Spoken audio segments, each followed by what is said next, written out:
Eva is going to introduce us to Janže. So, who is Janže? I was very lucky because we worked together for some time. And I was really thinking yesterday how to introduce Janže to you. So what I came with is that Janže is a very kind and loving person. He is a good friend who is always up for a constructive discussion. He really values honesty and is willing to help anytime if you ask. He is gamer by heart and UX designer by profession. Like currently he is working as senior UX designer at Outfit7. And he is also a mural artist, musician, and I bet many of you don't know this. He was teaching art classes. Was it at primary school, Janže? Secondary.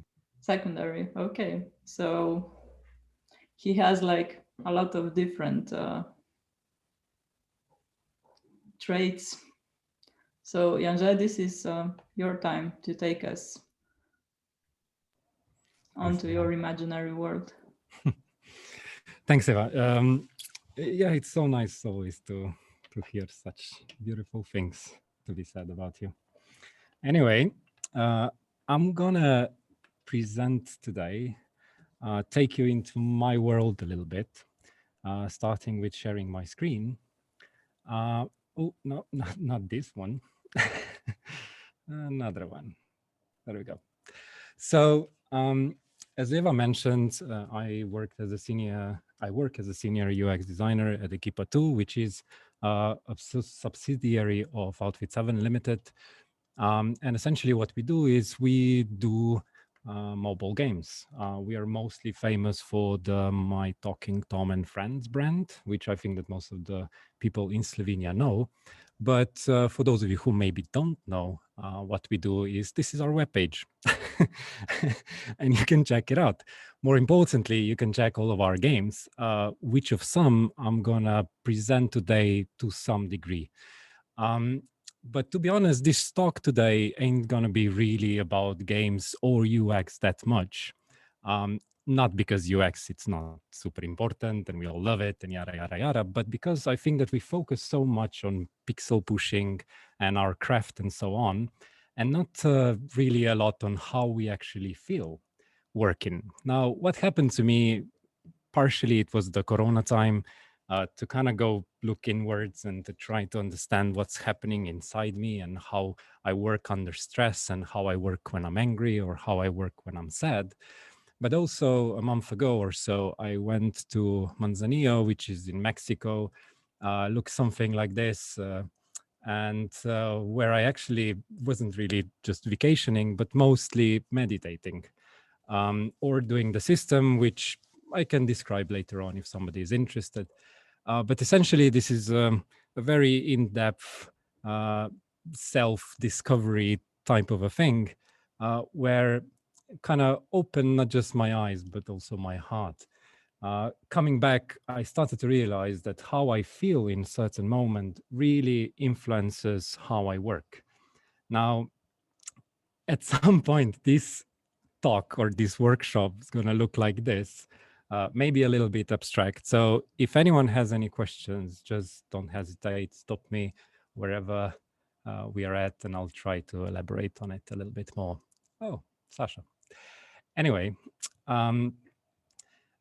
moving along, essentially what we'll be talking about is emotions.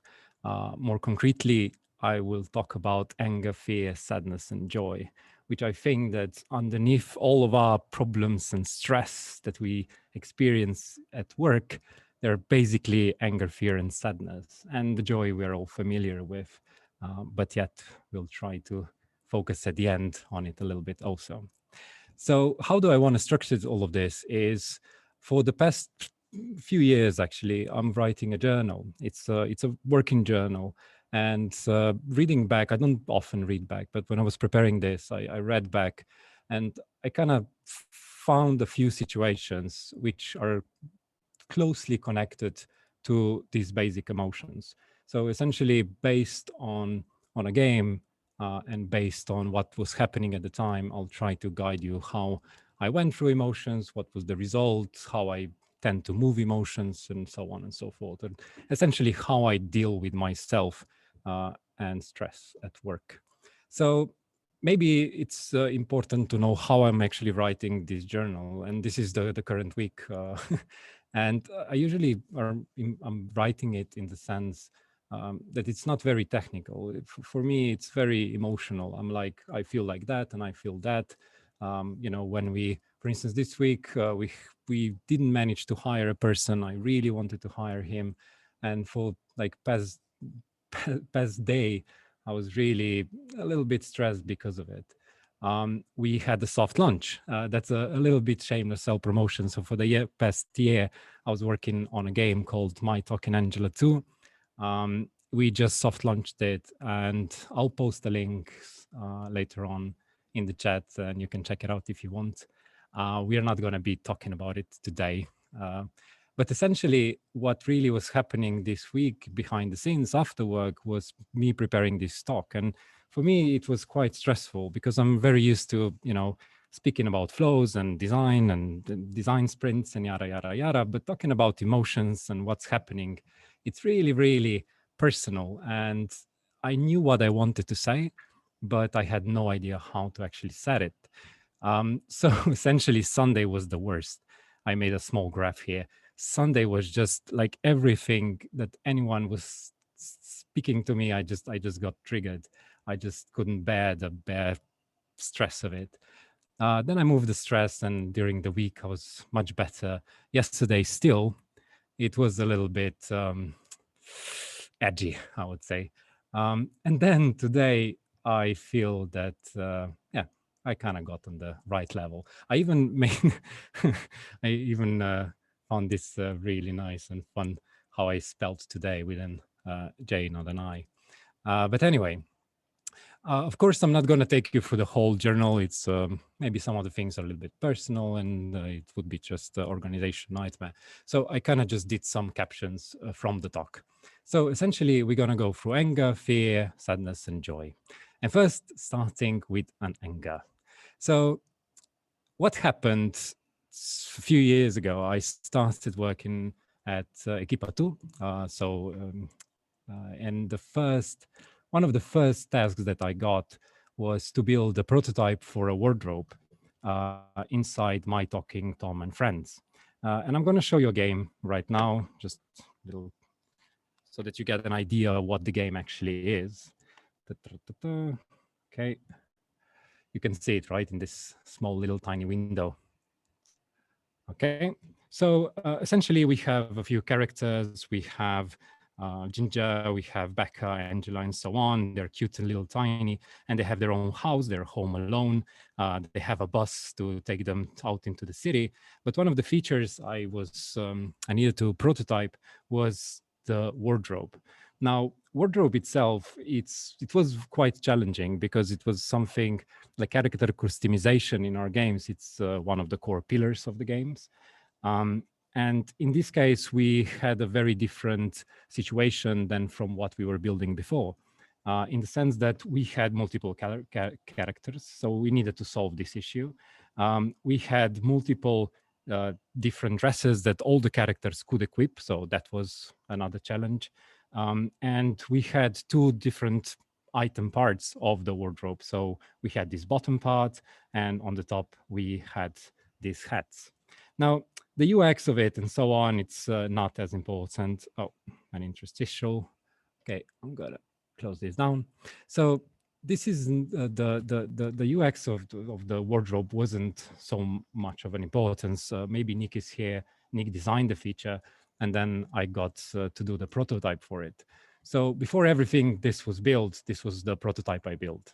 As you can see, it's very, very close to what we can find currently in the game.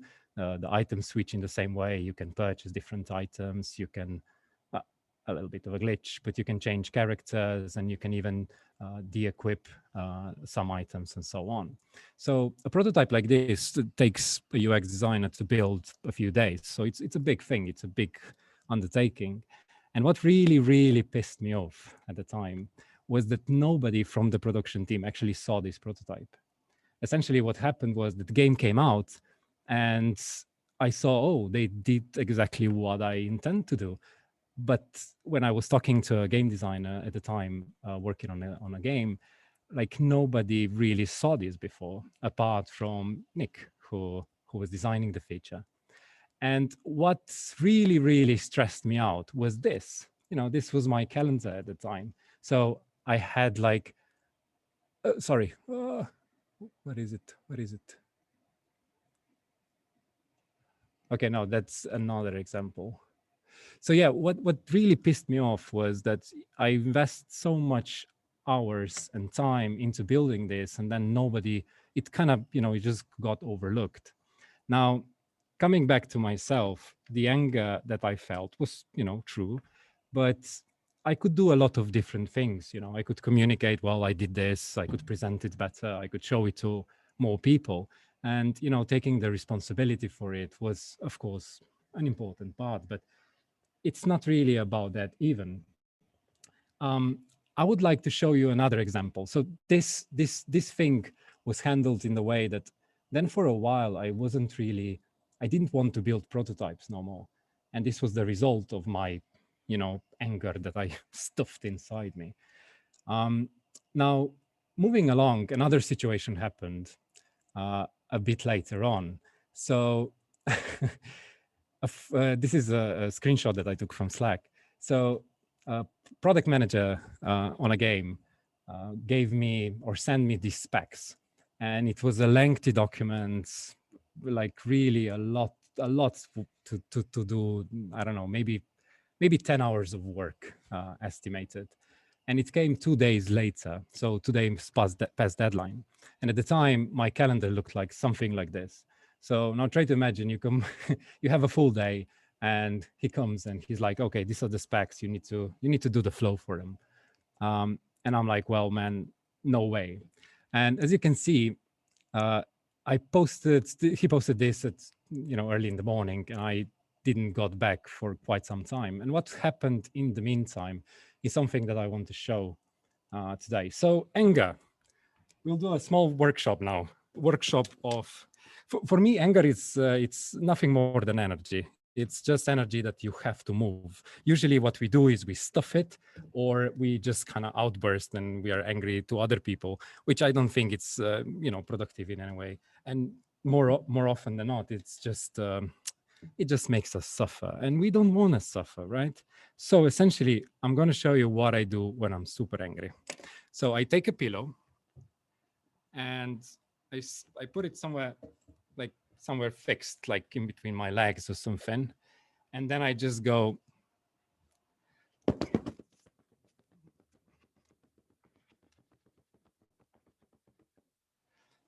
And it looks weird, doesn't it?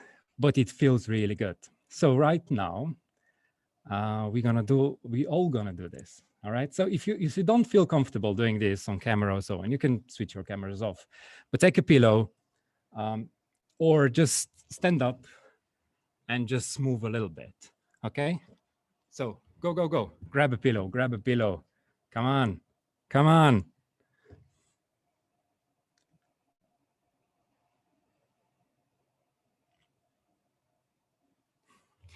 Okay, and here we go. Are we all having a pillows? Nice. So try to imagine there's this boss that you don't really like, or there's this person that just did something that pissed you off like crazy. So let's go. 1, 2, 3.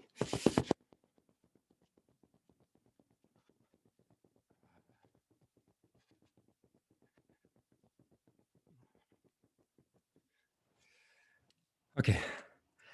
So it feels good, doesn't it? Well, it feels good to me, at least. But of course, we are not always that angry. Sometimes you can move your energy just by, I don't know, screaming. I love that also. I love cursing. I really love cursing. When I'm really pissed off, I'm like, And what I'm trying to say is that anger, it's normal. Sometimes other people will piss us off. What we shouldn't do, in my opinion, it's try to address it right away or stuff it inside us. What I think it's good is to take responsibility for it and just, move it your own. And that doesn't mean I'm good, sorry, I'm right, or who's right, or whose fault was it, and so on. It doesn't matter. At the point, we just move the energy. Like in the case, and I'm going to share my screen again. So in this case, I moved the energy. I actually went into the toilet and I screamed and I hit the pillow a little bit. And we were still in the office at that point. And I came back a few hours later and I said, whoa, this found me well. And then another guy said, well, this found me in a well. And we just kind of kept on going. And the result was that I actually wrote a small poem, which I think it's really cute. I'm going to read it to you. So it's dark and wet and all the light ahead, as far as a star longing for a friend. No one else to tell, I'm all alone in a well. And the same thing then my colleague wrote. And something that could be a really, really nasty situation, a lot of arguing or a lot of, I don't know, pushing guilt around, actually resulted in something really nice. Now, that doesn't mean that I didn't tell him that I need these specs earlier next time. But, you know, I did that from a much more calmer place. So yeah, this is all that I have to say about anger. So let's move along. Fear. Another story from a journal. So right before I joined Equipa2, we were working on My Talking Tom, or I think that My Talking Tom 2 was just released as a game. And My Talking Tom 2, it's a game where, wait, I'll just open it up. I have it all prepared. And I'll share it with you. I need to use this. Bam. Okay. So My Talking Tom, it's a game where Tom lives in a house. He has different needs that you have to kind of met. You can put him to sleep. He can take a shower, or so on and so forth. He can go and travel around the world. But more importantly, we're going to focus on this particular room, which is the kitchen. Now, in the kitchen, you can feed Tom, or you can also use the mixer to mix different foods and create smoothies. Now, this was my expertise task. So before joining Equipa2, this was my expertise task in order for me to get the job. And I'll show you what I did. Where is it? Oh, it's right here. So I designed this. At the time, I thought I did such an amazing job, like doing this. I pretty much drew everything, grade boxed everything. I placed the mixer here, which I thought that it's like the best and the most optimal position as an access point. Then Tom was in the scene. You could grab different fruits, put it into a mixer. And I even did different layouts for it. So fruits on the sides, or maybe fruits on the top, like, you know, having a shelf. I also included the cooking book. So, you know, you have different recipes, so different foods filled together, kind of, if you put the right fruits together, you'll get the special smoothies and so on and so forth. So I thought that I did an extremely good job with this. And I even built a prototype for it. So we have a mixer here, you can press on it, you can put 2 different fruits in there, then it starts mixing, and then you get a smoothie. And when you get it out, the smoothie is right here, so you can put it to feed Tom. So that was the feature that I did in a nutshell. And now let's take a look what they did afterwards. So I sent in the expertise task, and I didn't get the job right away. It took around 2 months. And in the meantime, they finished the mixer. And when I saw how the mixer looked like, I'm going to open it up now. So there's the mixer. You can put 2 different fruit in there. And then the mixer broke in this case, which is an addition to the feature. But it's okay. You get the smoothie and you can feed it to Tom, and then Tom gets a special animation.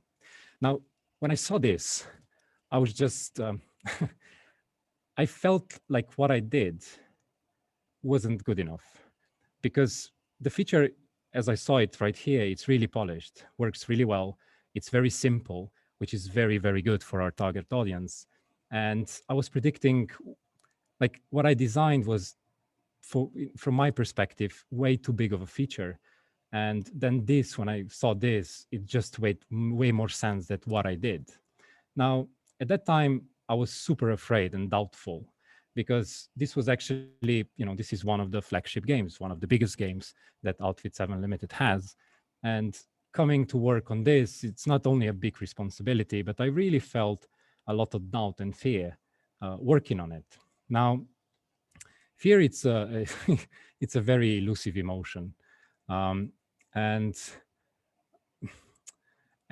how I actually moved it in this case was I was just sitting with it and pushing it just a little bit, or try to go from one feature to another.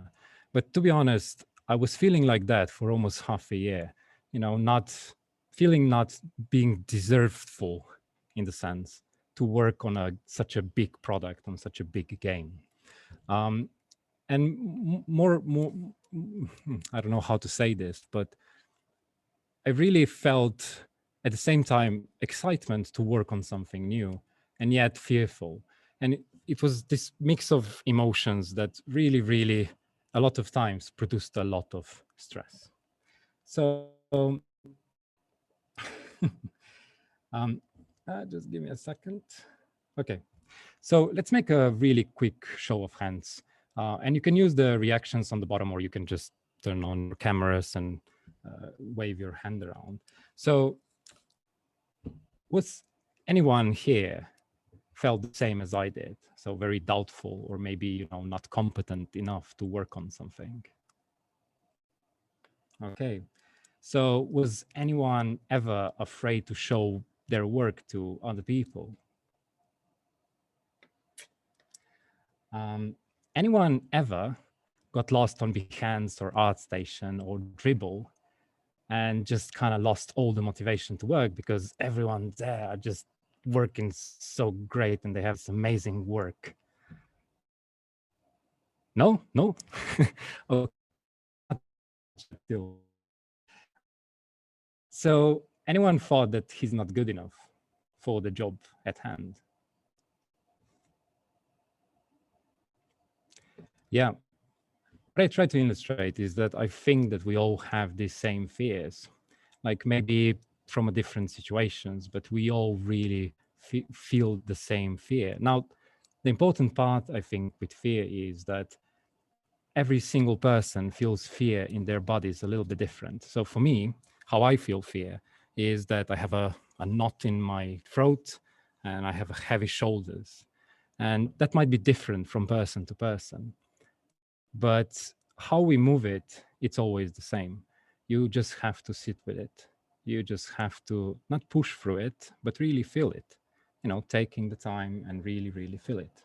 So we'll do a small, quick exercise in regards to this. Don't worry, you don't need to hit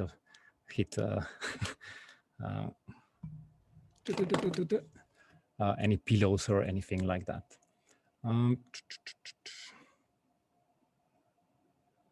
Okay, I'm going to share my screen again. Oh, here we are. So take a piece of paper. Do you have a piece of paper with you? And a pencil?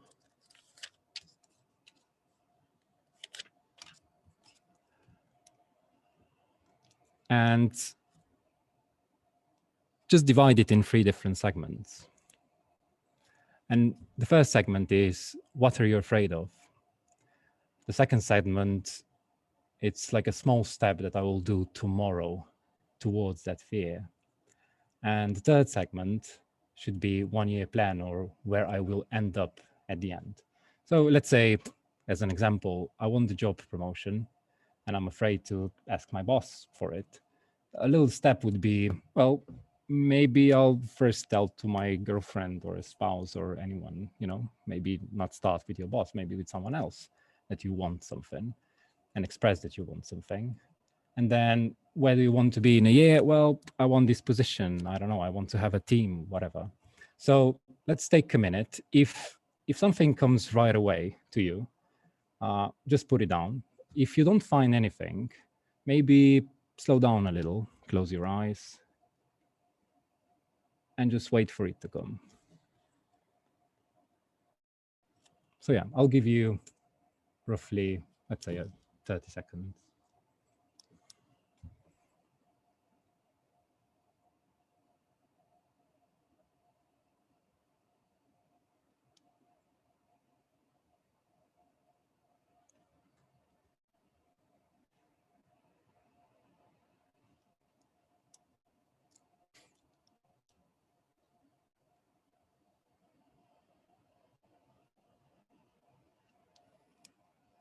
Are you all done?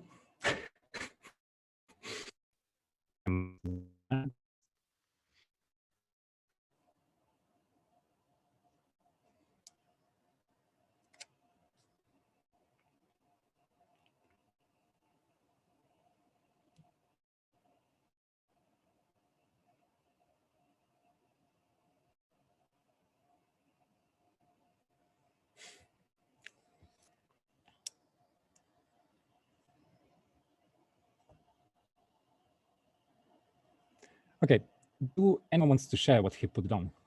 Maybe. It's not obligatory, but if anyone wants to, now's the time. Okay, if not, I'm not gonna. Okay, go.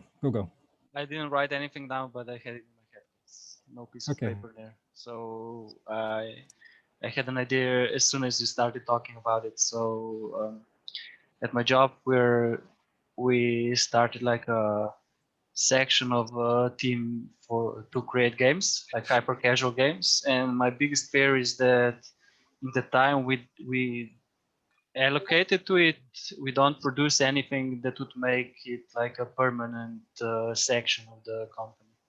So that's my fear. And the small step is for tomorrow is I have to come up with one game design document that could or could not be it, but basically I have to make at least one tomorrow or two. Fine. Okay. And well, 1 year plan, I don't have it because I think like in a half a year, there has to be something to show. 1 year is too long. So it's like a half a year plan for one of these games to stick. But as I understood, you have some expectations, like you want something to be done in a year. Yeah, no, in half a year. I want the game to succeed in half a year. So okay. I want a prototype to be more than a prototype in half a year. That's the expectation. Okay. Thanks for sharing. Anyone else, maybe? Okay, then I'll just say this. So we all are afraid of different things. And I think that putting down a small step, and when you have the ability to push yourself towards a small step, that's a great thing. What I notice within myself is that usually when I feel fear, something similar to what, something similar to what you also experience. I had the same fear here with R&D department.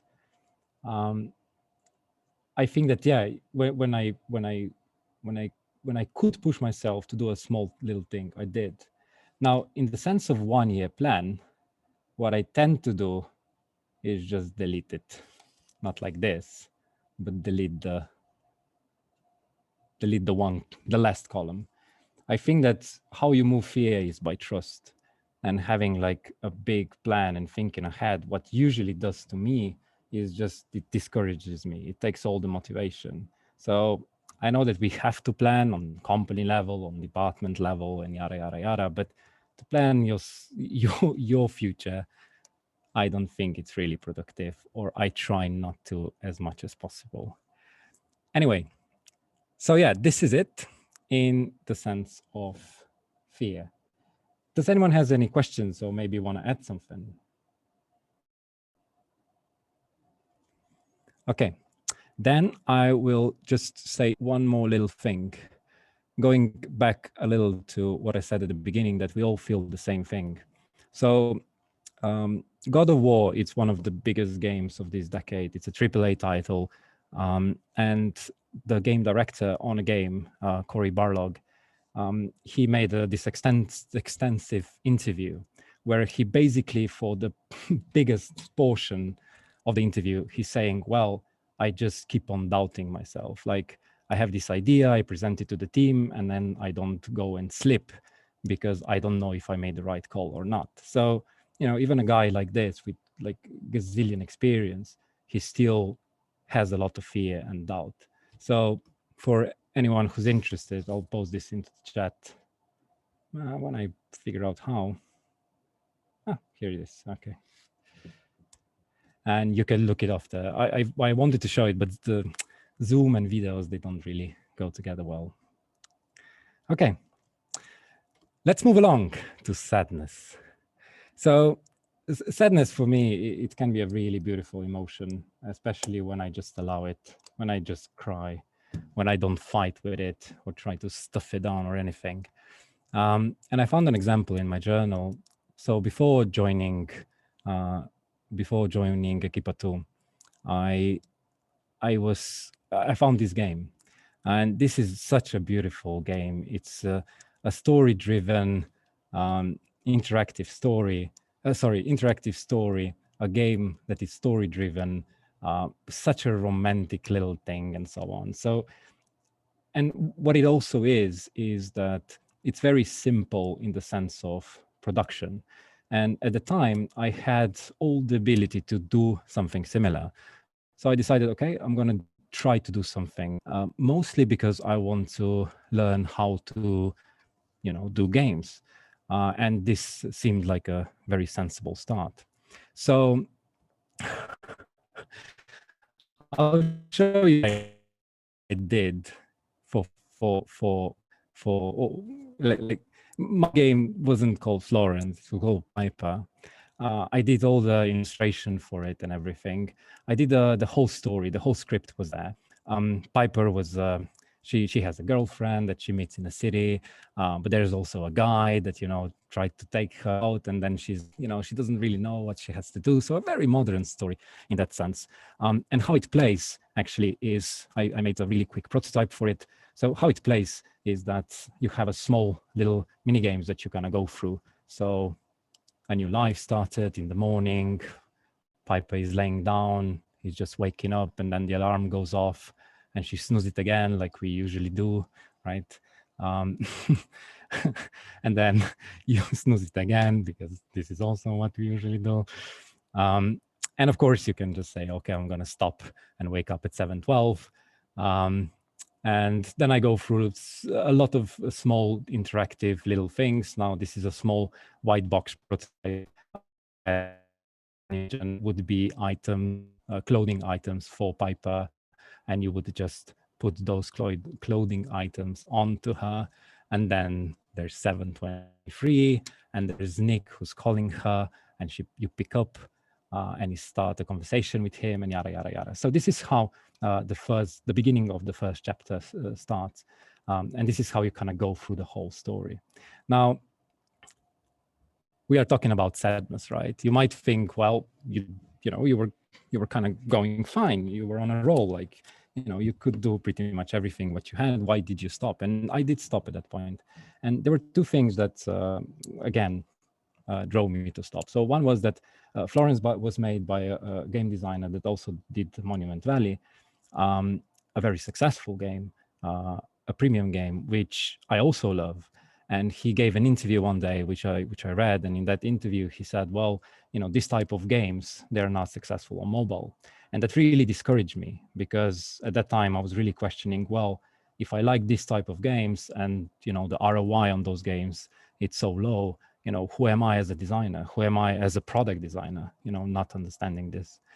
And the second thing that made me even more sad was this doubt again. So more often than not, beneath anger and fear, there's sadness.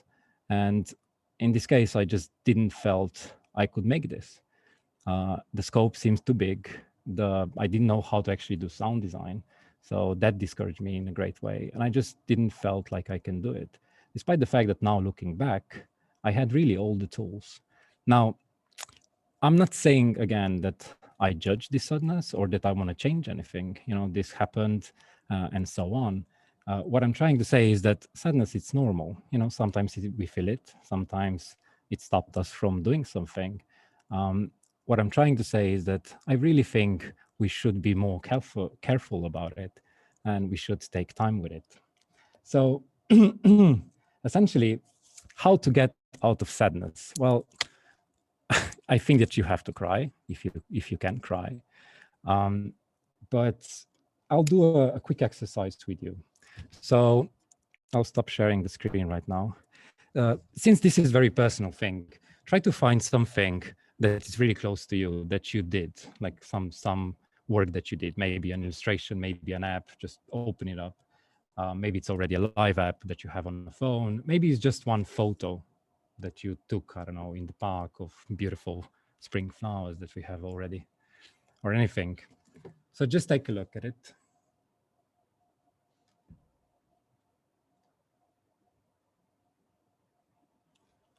And try to really, really love it. Try to really appreciate it. Try to find something, what you did really good in it. Try to give it a little bit love.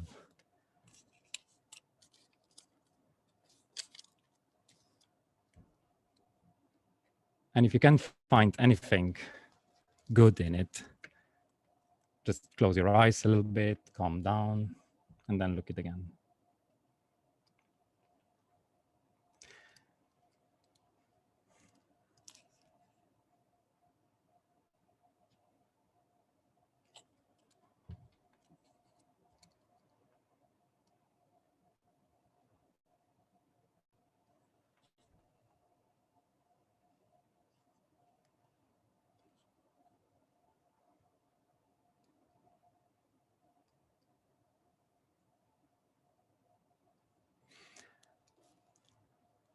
So essentially, this is what I think it gets us out of sadness. It's some love towards ourselves. Now, we were looking at our work, but essentially, no one else can say, well, you did a good job, and makes us feel like, of course, that helps. But we cannot be reliant on the outside, you know, for other people to say, well, you did this really good or whatever. I think that we can learn how to appreciate it ourselves. And I think that that's way more sustainable way of how to get back to joy. Okay. Does anyone wants to share his experience with this?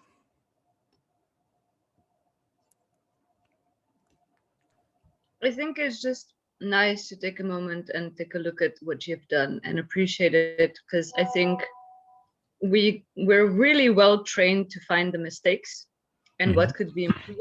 I think it's also maybe a designer characteristics, like you see all the things that could be improved and you look at your work as well. And I think it's such a nice thing that you mentioned, that you deliberately look at your own stuff and try to find things that are beautiful and nice. I think it's a very healthy habit that we, at least I could definitely use. Nice. Yeah. Yeah, I totally agree, Anna. Really. Anyone else, maybe?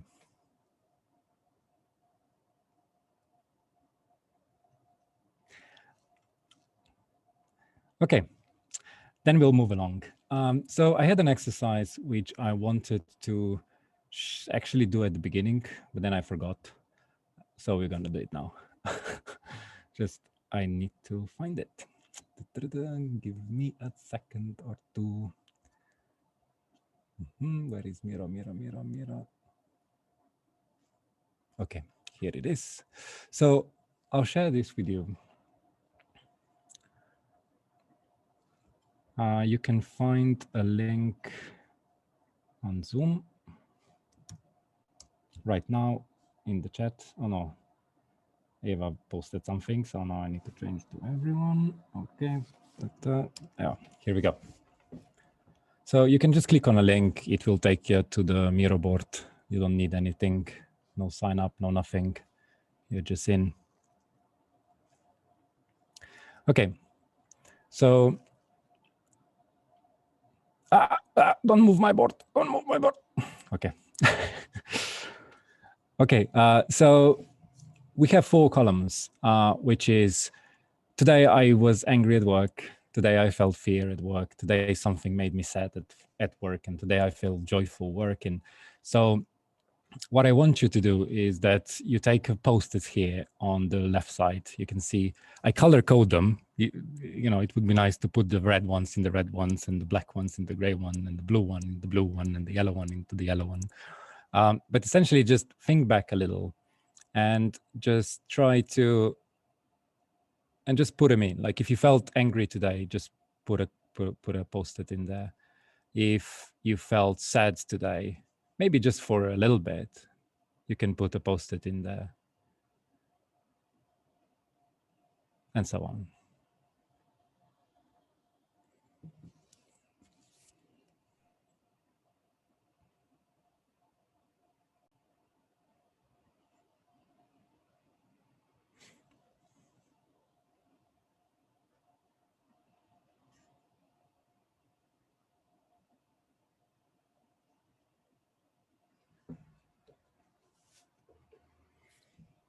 Okay.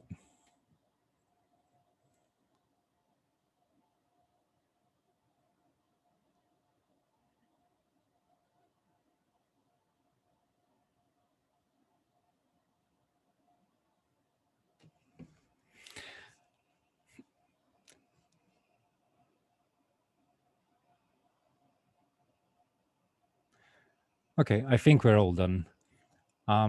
As you can see, we all felt something. And what Anna said before is that I think that everything just starts with this practice, acknowledging that we felt something today.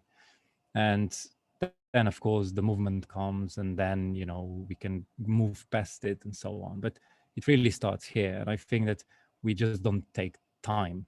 And I really like what Anna said, that, you know, I think that we should take time, not for just for the joyful exercises, but also when we feel uncomfortable, you know, that we acknowledge that we feel either angry, fear, sadness, or joy. Okay, I'll close this Miro board now so we can all get back.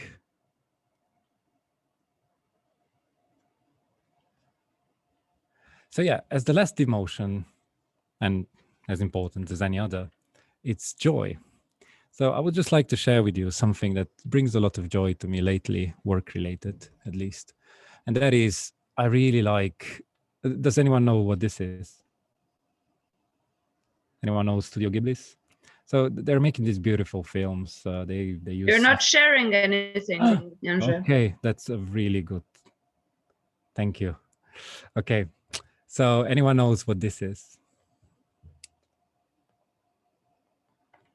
Okay, so it's a screen from a movie, and it's produced by Studio Ghibli's. Their films, their animes are just so beautiful. I cannot get enough of them. So I'm really down with this style, to be say. And then I found this from a designer or a developer. It's like a small little prototype where you can build this little house. And then I found this game where, you know, you can build little houses. And and it's so cute, isn't it? Like you just build your little town. It's so amazing. And the art style is beautiful. The sound is beautiful.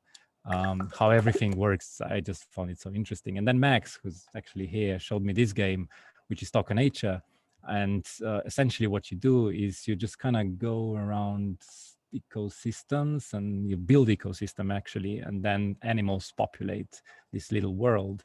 And it's such, I don't know, something just sparked in me so much so that from that point on, I just cannot stop thinking about it. And I drew a million different concepts and so on and so forth around, I want to do a similar game to this, or at least a game that would encompass all of this. Now, I don't have much to show, but it's in the making.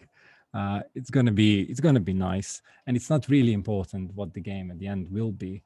But what I think it's important that I can appreciate that I actually can do this. So apart from my work and so on, I can still have time to think about projects out there. And you know, this type of a project to me, which feels very personal, is, you know, I just feel so nice and appreciative, to be honest, that I can do this. So as the last exercise of joy, what we're going to do is we're going to write 3 different things, like a love letter to yourself or something like this, to appreciate 3 things regarding your work. So let's take a minute for it. Just a second. There's a guy saying, maybe I need to leave the office. Ciao. No, sploch ne. Tikar. I don't need to leave the office.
Okay. Does anyone wants to share his things?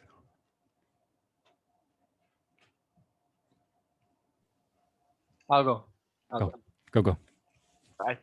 So the 3 things that make me joy at work, right? Okay, the first one is the people I work with. I really appreciate the people I work with because each and every one of them is awesome. The second one is that I get to learn so many new things every day, and I never know what I will learn. And the third one is that I get to express my creativity. Nice. Yeah, those are all beautiful things to appreciate. Yeah. Thanks, Istak. And I also want to tell you that this is really a really great talk, but the theme is very heavy. So even if people don't want to actually contribute, I think they all want to, but it's really hard to sometimes say this thing out loud. So just keep going. Yeah. In this regard, I would just like to say, everyone has its own rhythm, and it's fine.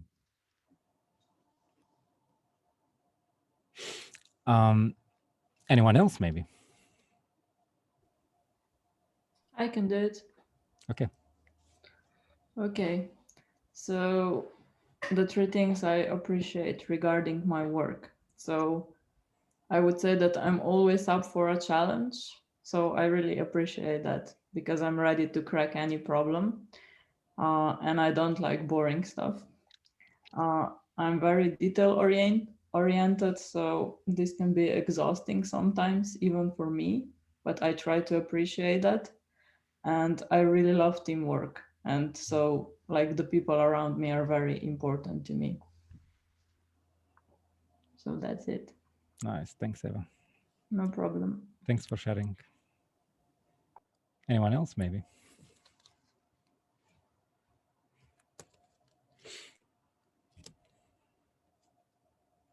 Okay, great. So as the last thing, I wanted to end up on a high note. So game, it's not over. And actually, so that I actually prepared a few slides. Like so far you didn't see Matt slides, but I did slides.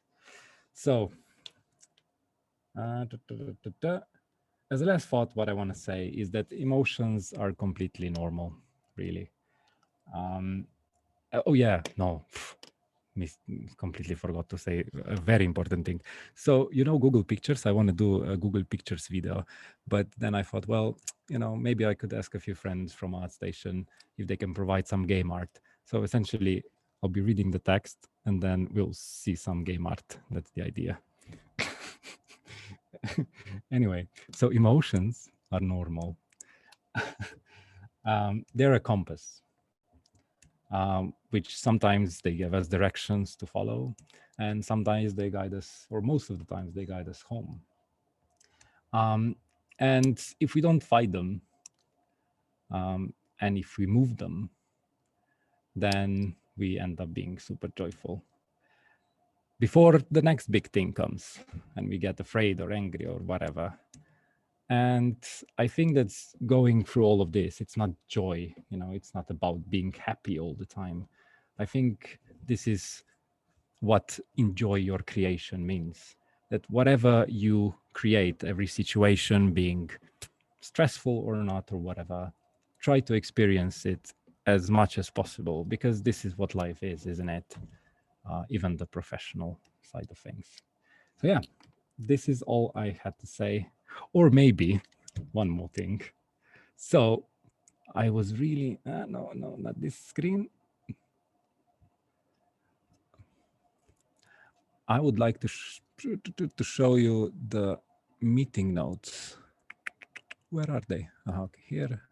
So yeah, these were the meeting notes for this particular talk, and I missed, I think, half of the things, and that's okay. It's more of a note to myself, I guess. Okay, thank you all for listening. And yeah, oh no, thanks. I have to say thanks. Thanks, Eva, Anna, Tina, Amedea, for organizing these drinks. They're always super nice. Thanks to Romana, because you helped me so much with this. I had no idea how to speak about these things, and I was really happy that you helped me with.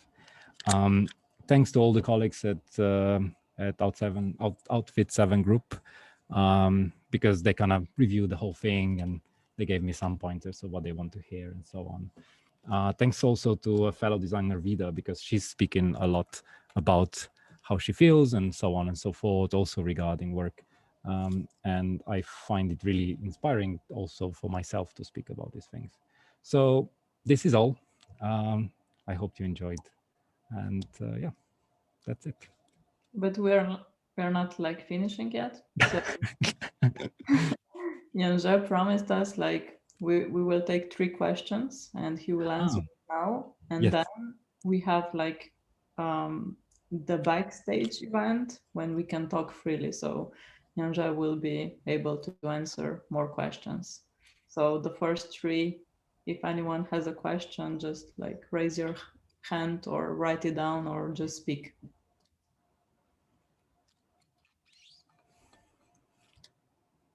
Go, Matthias.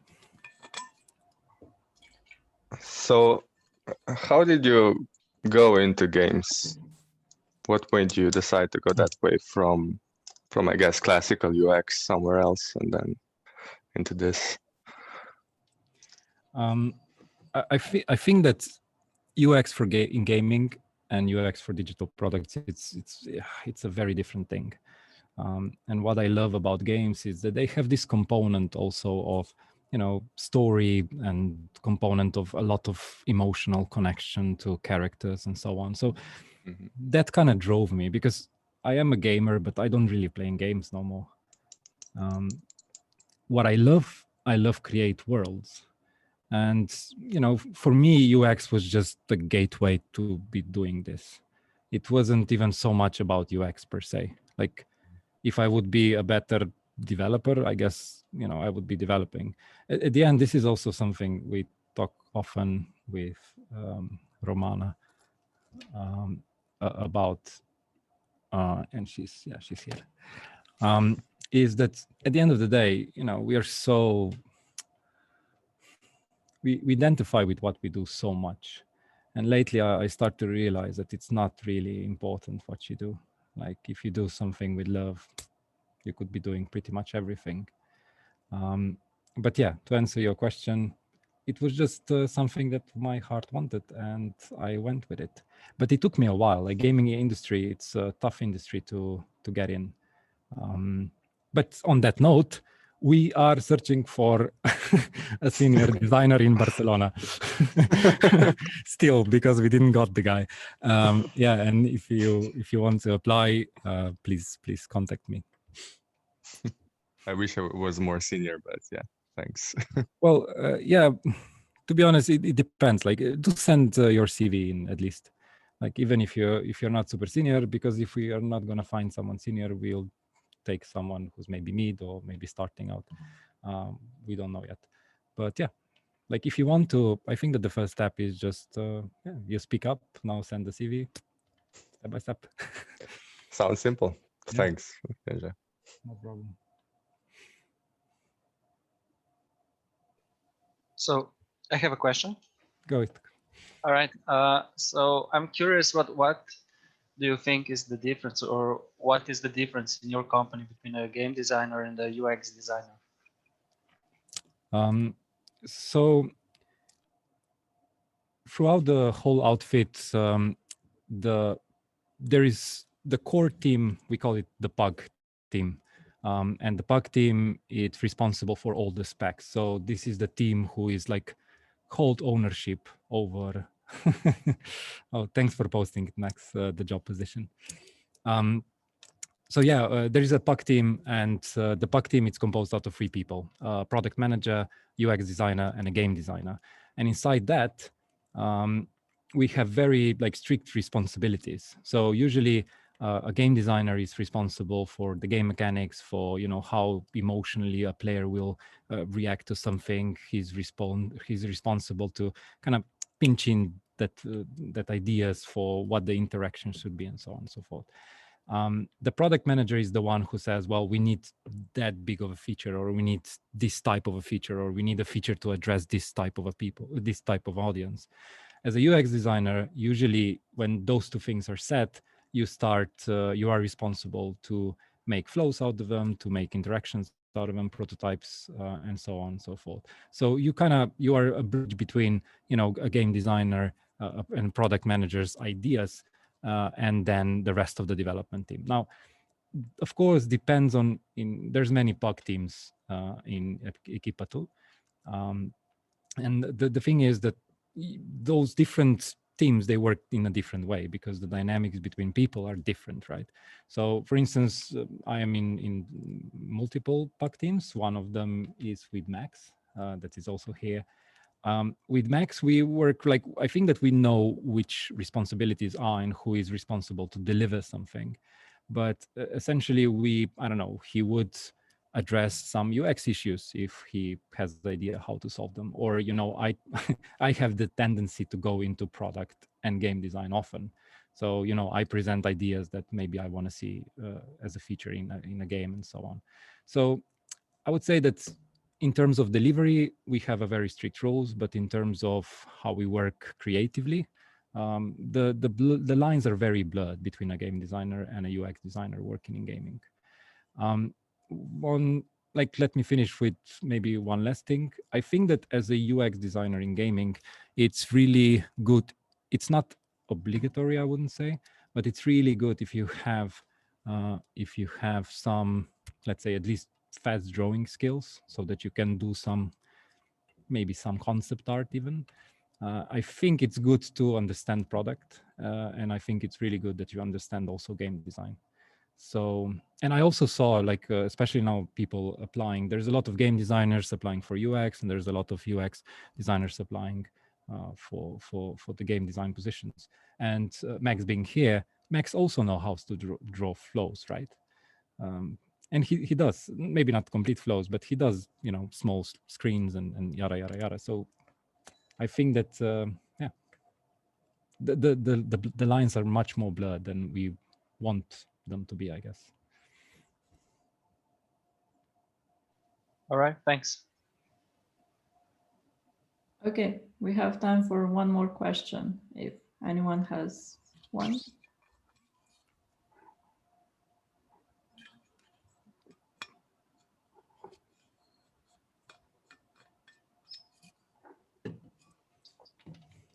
I can go again if you don't want, if no one wants to.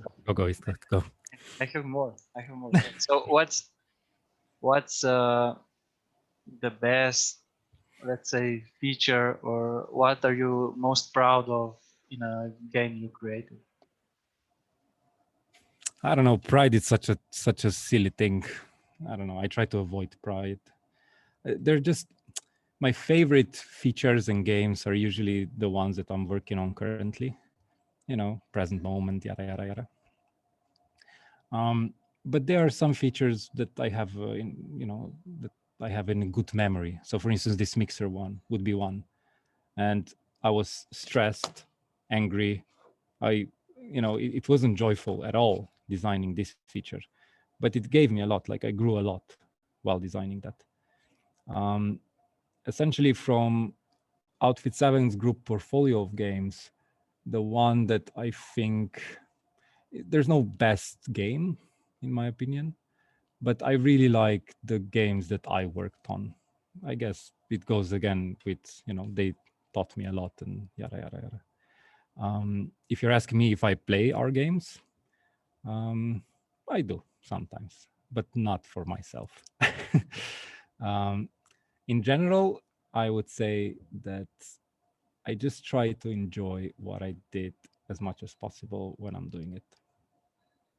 And not to think too much, or try to, oh, I love this, or try to go too much into the past and looking at stuff. And I was like, oh, this was so nice. Because I don't know, no matter what you do, even at the moment. So for instance, yesterday we were launched My Talking Angela 2, right?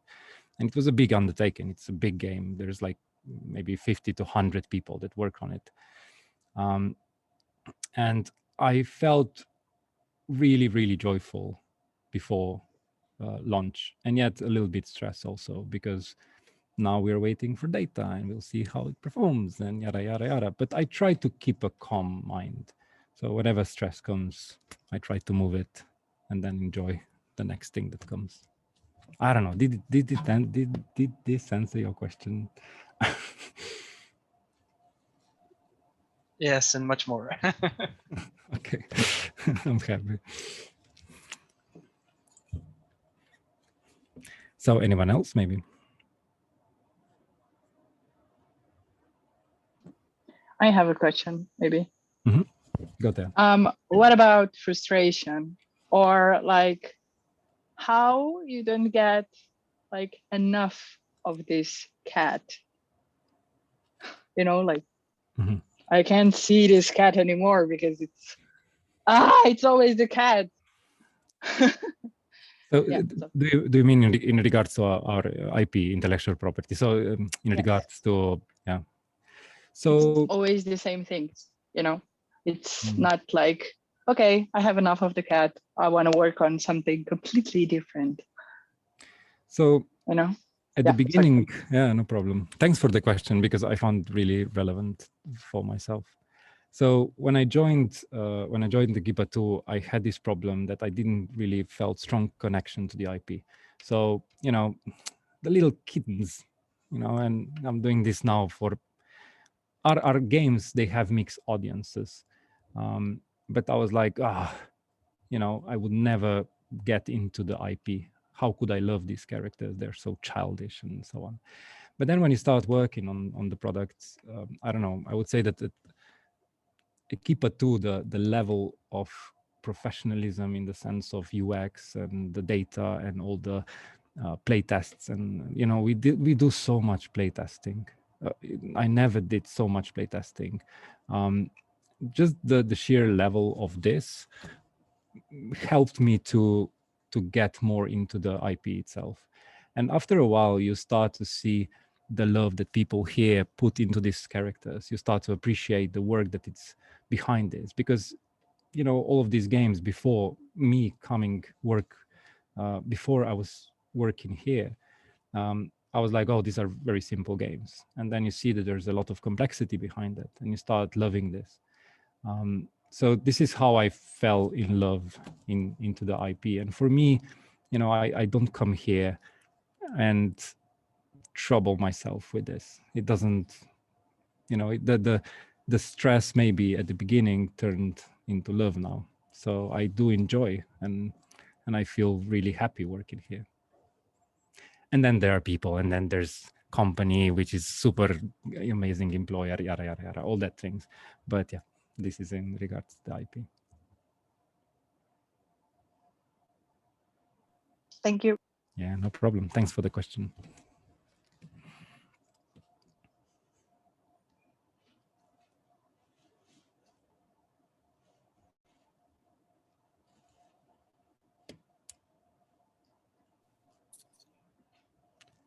Okay. Anyone else? Yeah. Yeah. Okay, so for all of those of you that are shy, you're all invited to join us in the backstage or stay with us. And I think, Eva, right, are we going to stop recording now, I think? Oh, no. Yeah, not yet. Thank you. Yeah. So what we are going to do now is just quickly invite you all to share some feedback like we normally do. So to share some feedback on the event today with us, and Eva's gonna share the link, no? Yeah. Yeah, thank you.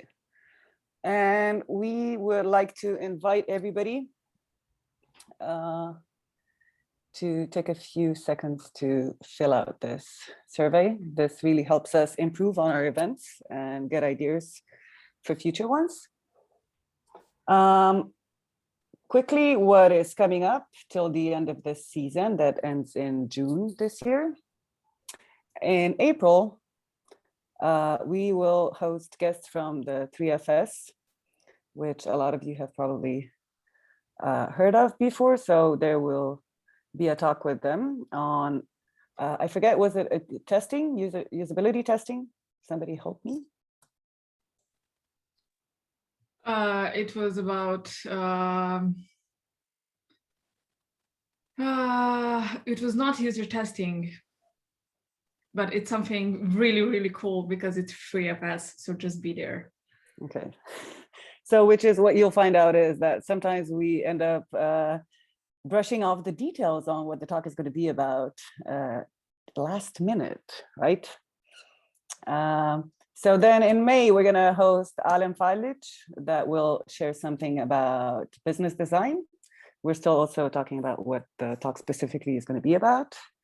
And in June, we'll be joined by Jesse Grimes, who is the editor of the Service Design Network's publication called Touchpoint, and he'll tell us about what it's like to be a service designer in a startup.